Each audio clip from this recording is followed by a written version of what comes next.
حدیث مبارکہ۔ ایک بار حضرت صلی اللہ علیہ وآلہ وسلم لوگوں میں بیٹھے ہوئے ان سے باتیں کر رہے تھے۔ اتنے میں ایک دیہاتی آپ کے پاس آیا اور پوچھنے لگا کہ قیامت کب آئے گی۔ آپ صلی اللہ علیہ وسلم اپنی گفتگو میں مصروف رہے۔ بعض لوگ جو مجلس میں تھے کہنے لگے، آپ صلی اللہ علیہ وسلم نے دیہاتی کی بات سنی لیکن پسند نہیں کی، اور بعض کہنے لگے کہ نہیں بلکہ آپ نے اس کی بات سنی ہی نہیں۔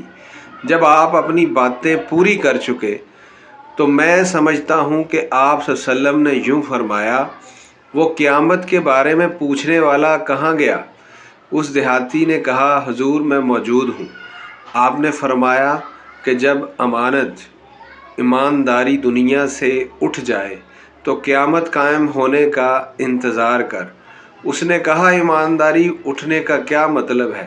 آپ صلی اللہ علیہ وسلم نے فرمایا کہ جب حکومت کے کاروبار نالائق لوگوں کو سونپ دیے جائیں تو قیامت کا انتظار کر۔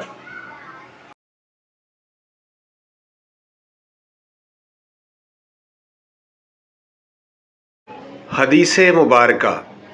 ایک سفر میں جو ہم نے کیا تھا، حضرت صلی اللہ علیہ وآلہ وسلم ہم سے پیچھے رہ گئے اور آپ صلی اللہ علیہ وسلم ہم سے اس وقت ملے جب عصر کی نماز کا وقت آن پہنچا تھا۔ ہم جلدی وضو کر رہے تھے، پس پاؤں کو خوب دھونے کے بدل ہم یوں ہی سا دھو رہے تھے۔ یہ حال دیکھ کر آپ صلی اللہ علیہ وسلم بلند آواز سے پکارا، دیکھو ایڑیوں کی خرابی دوزخ سے ہونے والی ہے۔ 2 یا 3 بار آپ صلی اللہ علیہ وسلم نے یوں ہی بلند آواز سے پکارا۔